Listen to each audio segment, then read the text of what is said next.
Our key number one is the truth.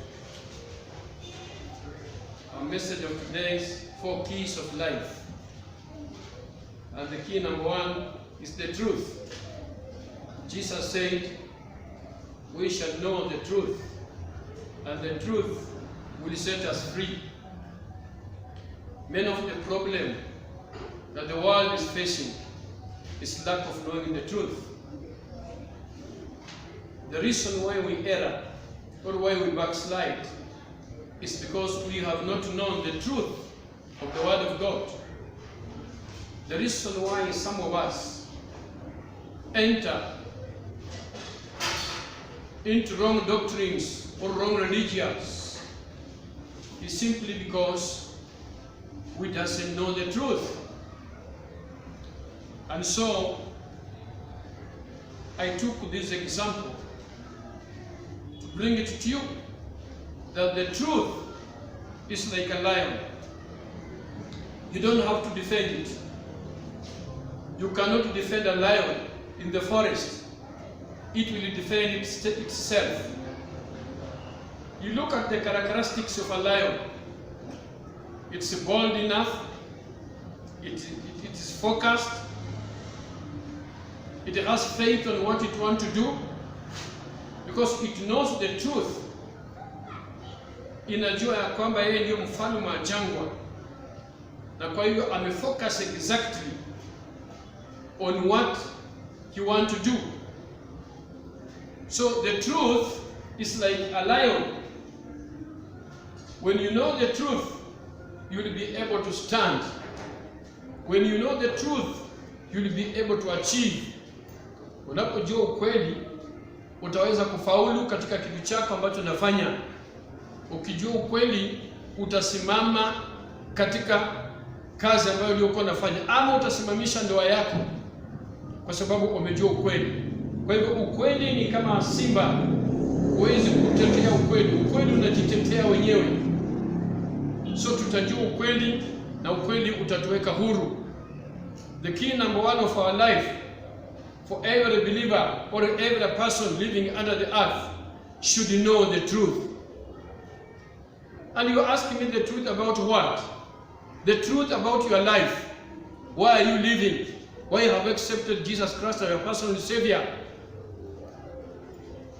So if you know the truth, you will be able to move, you will be able to avoid sin, you will be able to serve God, you will pass all stumbling blocks, you will never be able to sit in the backbiting groups, because the truth has already set you free. So remember to know the truth of the Word of God. If you know God says, forgive your brother, you will dare not to hold a grudge with your brother, you will forgive him. Ukijua Mungu anasema fanya hivi, utafanya hivyo. So kumbuka kifunguo cha maisha cha kwanza ni kuwa mtu wa kujua ukweli. Tunabambaika, tunakimbia makanisa hii na hii kwa sababu hatujui ukweli. Lakini tukijua ukweli, ukweli utatuweka huru. Mama ambaye anayejua ukweli wa ndoa, yeye hawezi kutoroka katika ndoa yake. Atajua jinsi anavyoweza kusuluhisha shida zake za kindoa na endelee kuishi. So Mungu atusaidie tuweze kujua ukweli. Tutajua ukweli namna gani? Tutajua ukweli tukisoma neno la Mungu. Tunapoendelea kusoma neno la Mungu, tutajua yale ambayo Mungu anatukirimia katika neno lake, tunajua yale ambayo Mungu anataka tufanye, tunajua yale ambayo Mungu anataka tuishi, na tutaweza kujua ukweli wa neno la Mungu.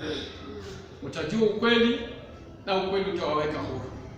Hilo ndilo jambo ambalo Yesu alituachia la kwanza na tena la muhimu sana. Bwana Yesu asifiwe. So wherever you are, know the truth and the truth will set you free. Many people are in the jail today because they never knew the truth of what they were doing.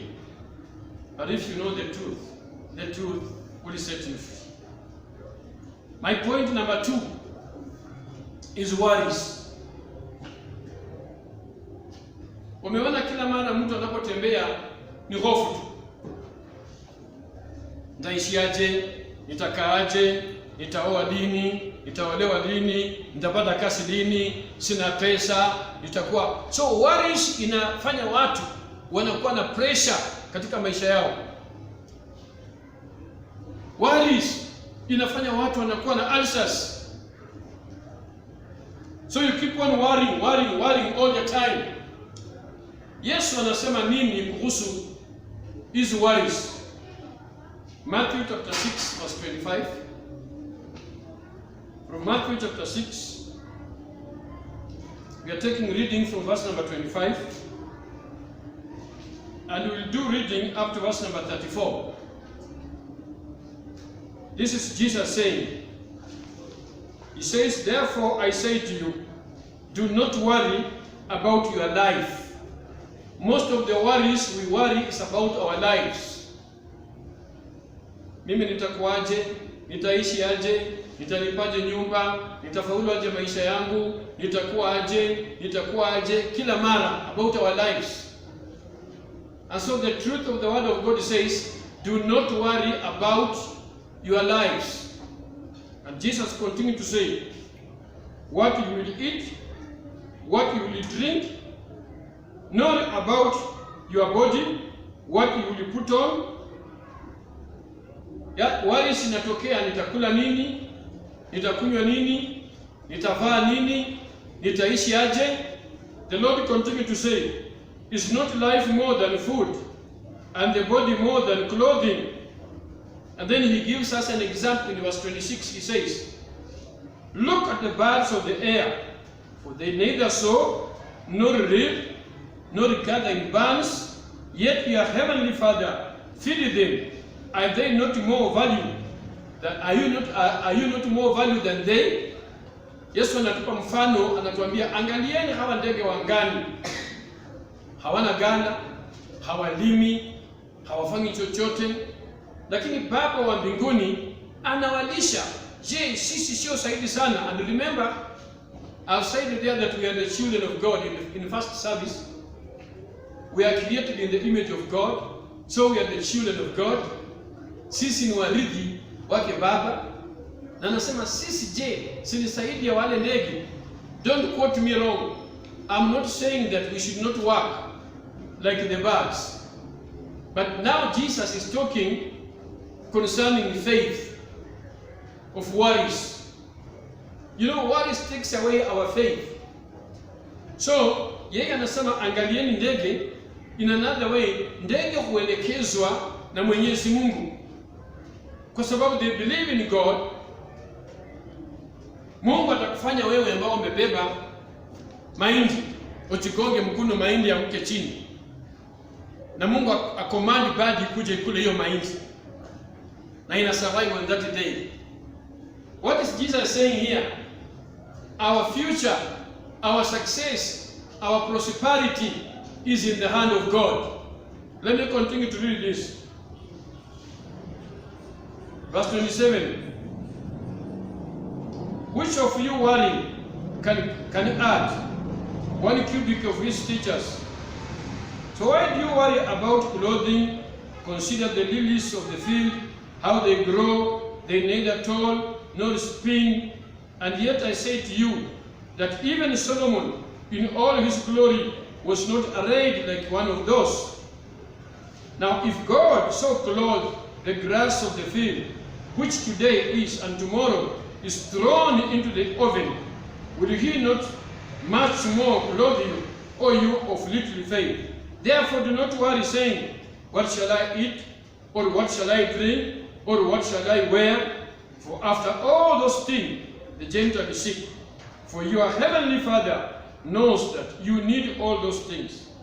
But the point now comes in verse number 33. Your heavenly Father knows that you need those things. Wewe mtoto wa Mungu, Mungu anajua yale ambayo unahitaji. Anajua unataka hayo mambo yote. Lakini sasa angalia mstari wa 33. Inasema, but seek first the kingdom of God and his righteousness, and all those things shall be added unto you. Therefore do not worry about tomorrow, for tomorrow will worry about its own. Sufficient for the day, its own trouble. Now, seek first the kingdom of God. Most of our worries need to go on seeking the kingdom of God and His righteousness. Now, when we seek the kingdom of God and His righteousness, God will give us all the other things. Tunapotafuta ufalme wa Mungu na utakatifu wa Mungu, Mungu atafungua njia zetu. Sasa hatutakuwa na worries. Tutawacha worries kwa Mungu. Sisi haja yetu itakuwa kutafuta Mungu na kutafuta haki ya Mungu, kutenda haki, kuishi kwa haki. You know, some of us, we fail to get this from God because we don't seek the kingdom of God and we don't seek the righteousness of God. Kama hatutafuti utakatifu wa Mungu, tunaishi katika dhambi. Tusidhania kwamba Mungu atatuprovidea. Tutakuwa kama yule mtoto aliyokimbia kwa baba yake na kaenda kamaliza mali yake na kaanza kukula na nguruwe. Remember, anakula na nguruwe na ni mtoto wa baba. So we can be feeding with the pigs and yet we are born again. So Jesus is telling us here, what is needed is to seek the kingdom of God and His righteousness. Na utakatifu wa Mungu.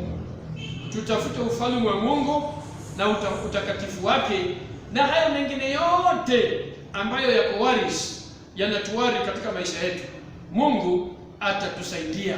Is the provider. Is Jehovah Jireh. You remember what He did to Abraham. He provided what was not there, na akaleta ikawapo. Abraham alipoangalia ndiye akasema, wewe ni Mungu mwenye kutoana, wewe ni Jehovah Jireh. You bring things that were not there to be there. Wewe ndio korombania. Hallelujah. Unaleta yale ambayo hayakuwako yanakuwako.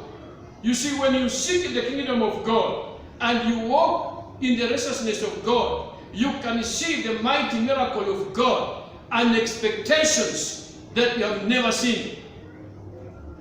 Yesterday, I was watching the video of our brother, of our sister, Bakuku. Tunamwita Bakuku nani? Bahati Bukuku. Bahati Bukuku. I was with my wife and we were watching Bahati Bukuku. And we started watching at its beginning. Alikuwa mwembamba, very slim.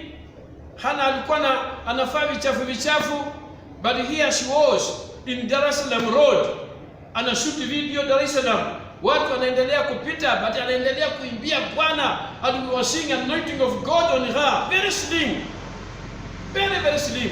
I wish ungeona hiyo video. Kembamba kabisa, hata kuna mwembamba bila alikuwa kembamba, alafu karefu kidogo. Alafu hata mavazi pia mazuri yana. Lakini yeye anaendelea kumuimbia Bwana nyimbo za Injili, watu wanapita, watu wamedharau, but because alikuwa akiutafuta ufalme wa Mungu na utakatifu wa Mungu. Look at him today. You cannot know this is the lady that was like that before. So when you seek the kingdom and the righteousness of God, you will never be ashamed. Our God is faithful. We fail because we don't seek Him. Anasema ni kwa sababu hamunitafuti na kutafuta utakatifu wangu, ndio maana mnapungukiwa. Point number 3. So let us seek the kingdom of God and let us not worry in point number 2. Point number 3, grudge. Grudge. Holding grudge makes you live in bitter life. When you hold a grudge, you live in a bitter life. There are people who live in a bitter life. Unaishi maisha ya uchungu na mume wako, unaishi maisha ya uchungu na mke wako, unaishi maisha ya uchungu na watoto wako, unaishi maisha ya uchungu na baba yako, kwa sababu uko na grudge. You have grudge in your heart. It makes you to live in the world of bitterness. If you hold a grudge, you live in the world of bitterness. So one of the best key for you to live your life is to do away with grudge in your life. Paul says in the book of Ephesians chapter 4 verse 31, Ephesians chapter 4 verse 31, he says this, and let all bitterness, he says all, not few, not some bitterness. He says, and let all bitterness. I love that.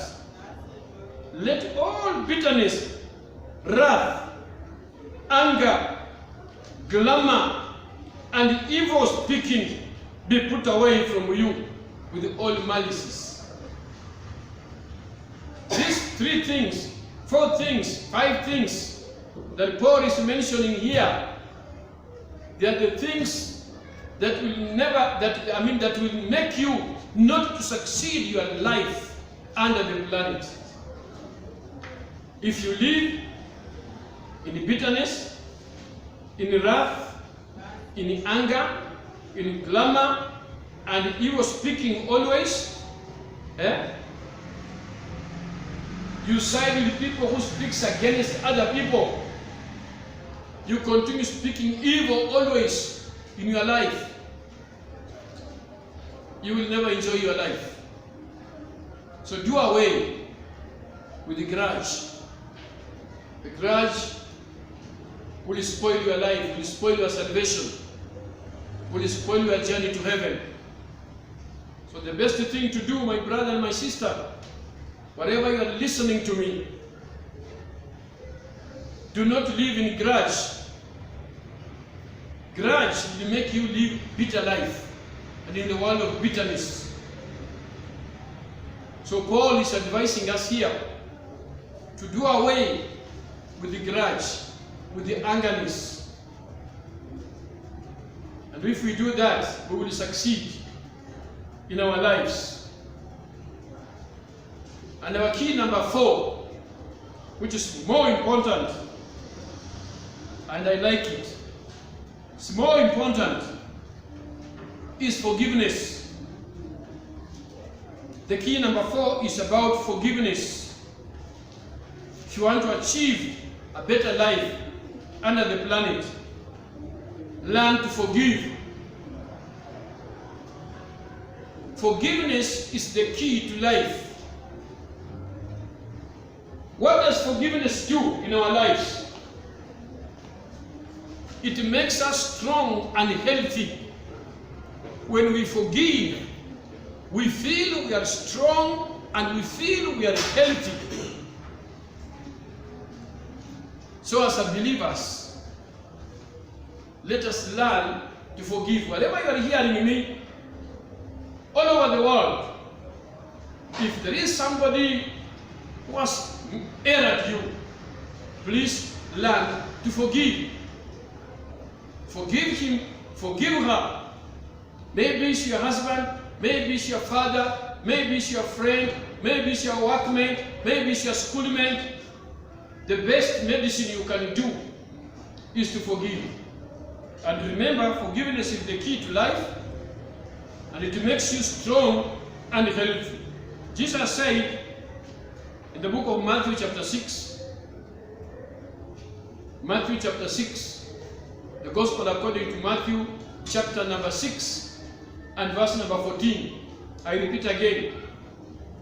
The Gospel according to St. Matthew chapter number 6 and verse number 14. This is Jesus saying, for if you forgive men their trespasses, your heavenly Father will also forgive you. But if you do not forgive men their trespasses, neither will your Father forgive your trespasses. Now, this is Jesus saying, and I'm glad that He's calling Him our Father. Hallelujah. And you know, when we pray, the Holy Ghost says, Abba, Father. That means we are the children of the living God. So Jesus continued to say, if you learn to forgive men their trespasses, what they have wronged you, what they have done to you, doesn't matter how big it is, but you forgive them. And you forgive with no condition. Your heavenly Father will forgive you with no condition. And remember what kind of wrongs we have done our Father since our childhood. You remember the sin you have done when you were still in school, and when you grew up, when you were a teenager, and even before you knew Jesus Christ as your personal Savior.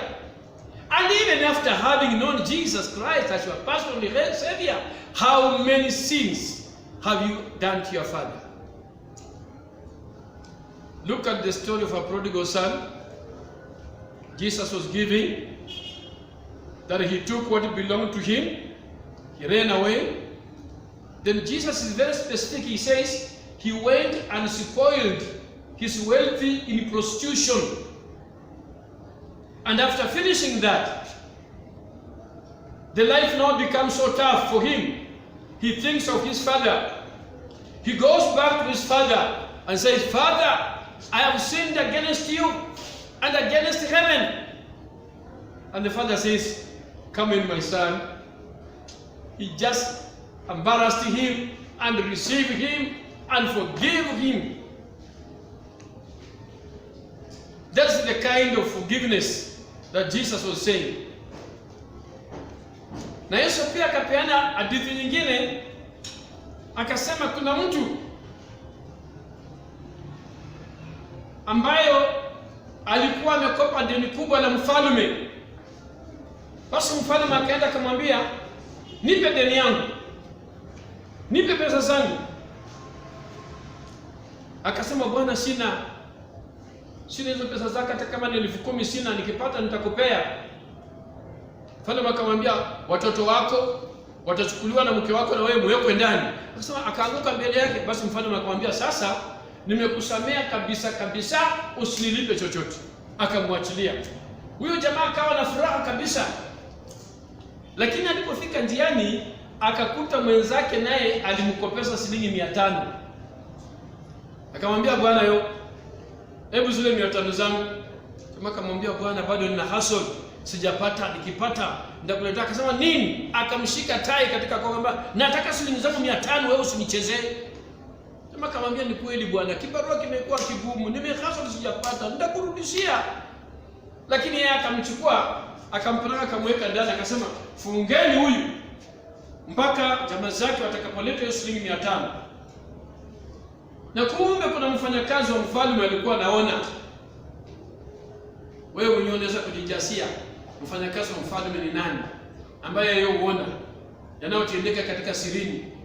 Akakimbia kwa mfalme pia akamwambia, yule jamaa uliomsamea 10,000 amepata mwenzake yule aliyomkopesa 500, amemshika na amemweka ndani. Ati mpaka atoe. Huyo jamaa amelia, msamea amelia, amekataa. Mfalme akasema, endeni mtuma askari. Askari, lete huyo mtu mara moja. Akakuja mbele ya mfalme. Mfalme akamuuliza, wewe bwana, wewe nilikuwa nataka kuuza watoto wako na mke wako nipate faida ya 10,000, na ukaanguka mbele yangu nikakusamea.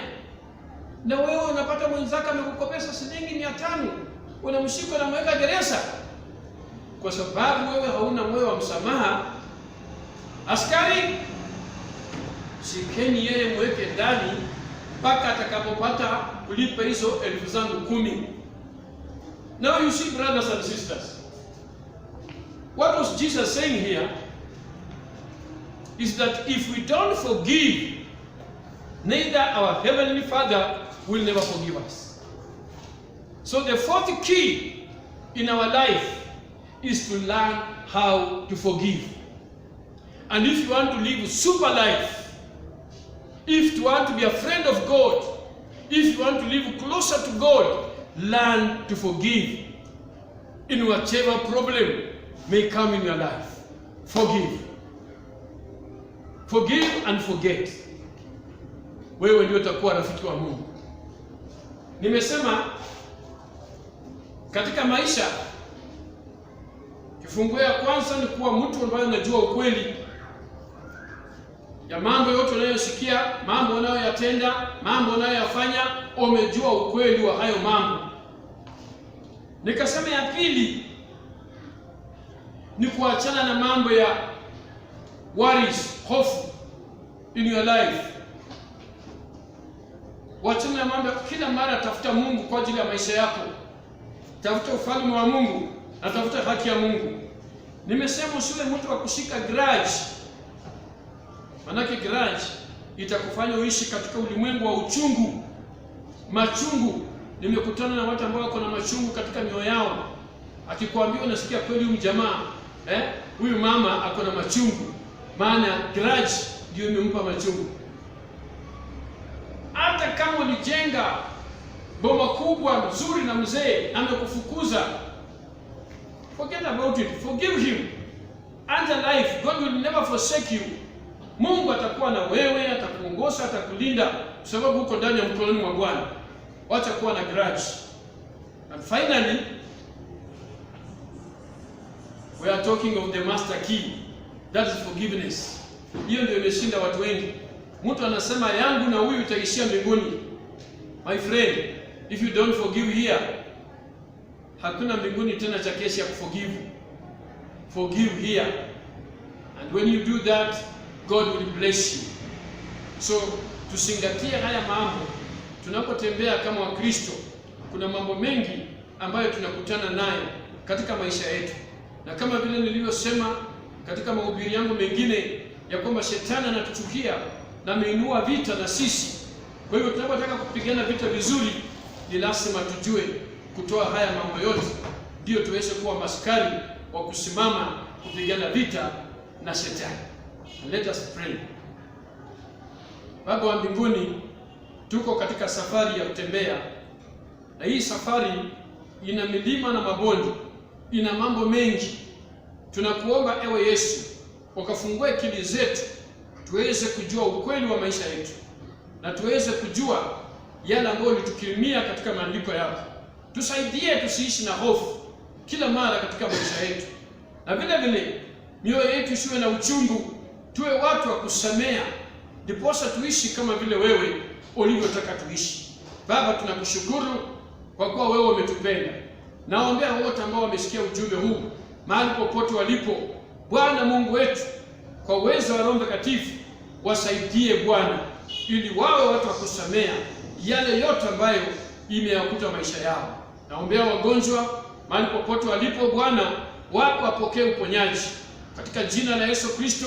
Tunatuma nguvu za uponyaji katika jina la Yesu mahali popote walipo, walioko hospitalini, walioko manyumbani, katika vitanda vyao. Tunaamrisha kwamba kwa jina la Yesu magonjwa ipate kuwawacha, magonjwa ipate kuwaachilia mahali walipo. Baba, katika jina la Yesu ni asante kwa kuwa wewe ni Mungu mwema, Mungu umetupenda. Asante kwa uwezo wako na asante kwa nguvu zako. Baba, jina lako lipewe sifa. Katika jina la Yesu Kristo tunaomba tukiamini. Amen. Na mahali popote ambapo wherever you are watching us and you want to be blessed together with us, you can send your offering on our till number 67, 69 and 33. Mahali popote unapoona video hii na ungetaka kubarikiwa pamoja nasi, unaweza tuma matoleo yako, yawe ya sadaka, yawe fungo la 10 katika till number 67, 69 and 33. I repeat again, 67, 69 and 33. Amen. Amen. Thank you. Na sasa tunamaliza.